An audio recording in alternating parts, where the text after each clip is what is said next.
Alright, we're going to do the driver's side engine compartment. What I generally do is start in as far as I can and just work straight out to me. And be secure to secure everything. Going in, I have my engine block, my truck frame, my dipstick, and oil fill tube. They are all not cracked, bent, or broken. Securely attached to the vehicle, not missing any hardware. My block and my frame have no off-the-market holes or welds. To check my oil, I pull out my dipstick, wipe it clean, reinsert it, pull it back out to check for the proper level, and if I had to fill it, I'd fill through the oil fill tube. I see no leaks in the entire system. Then we have the air compressor and air compressor hose. They are not cracked, bent, or broken, securely attached to the vehicle, not missing any hardware. The hose has no abrasions, bulges, or cuts.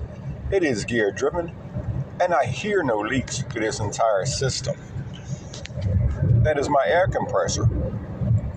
The next thing on the block, I'm going to go to my alternator. My alternator is 3 parts: my alternator, my wires, and my belt. They are all not cracked, bent, or broken, securely attached to the vehicle, not missing any hardware. The belt has no excessive pull. The belt and the wires are not cut, dry, rotted, or frayed, and the wires have no electrical damage. My alternator is belt driven. That is the alternator. Now, after the alternator, we're going to move on and look at the power steering system. That consists of my reservoir, my cap, my power steering hoses, leads down to my power steering pump, goes to my gearbox. All of it not cracked, bent, or broken, securely attached to the vehicle, not missing any hardware. The reservoir is at the proper level. If I had to fill it, I'd fill it through the cap. My hose has no abrasions, bulges, or cuts. My pump and gearbox, both gear driven. And I see no leaks throughout this entire system. That leads me to now, I'm going to go to my steering components. That is my steer rod, my U-joints front and rear greased. And takes me down to my pitman arm, castle nuts and cotter pins front and rear, my drag link, my steer knuckle, and my tie rod. All not cracked, bent, broken, securely attached to the vehicle, not missing any hardware. Now that that's done, down to my suspension. On the suspension, always look for airbags. Some trucks have them, and some trucks don't. Torsion bars, they all, or leaf springs, leaf spring mounts, and shock absorbers. On this truck, as you'll see, coming up here, there it is.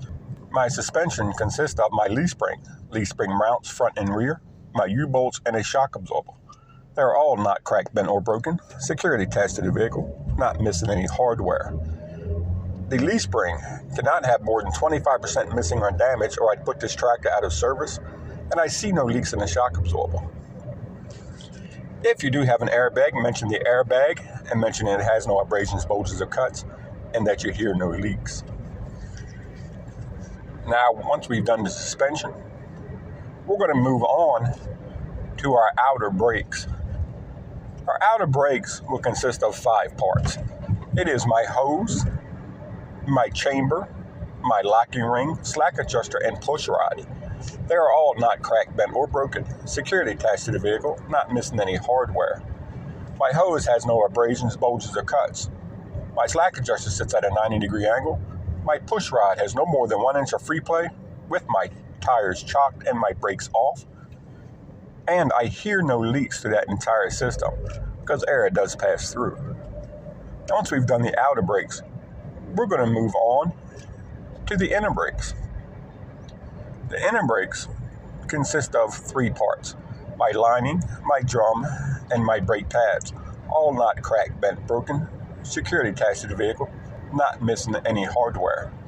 I see no oil or grease, and I see no excessive wear throughout the system. The pads are also sometimes called shoes.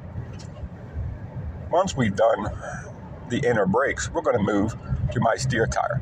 My steer tire consists of my inner and outer walls, my tread, and my valve stem, all not cracked, bent, broken, securely attached to the vehicle, not missing any hardware.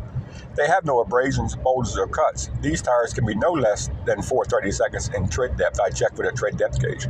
They had to be between 100 and 110 psi. I checked with an air pressure gauge through the valve stems.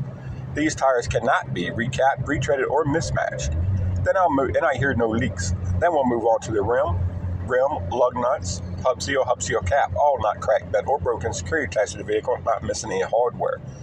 My rim has no aftermarket holes or welds.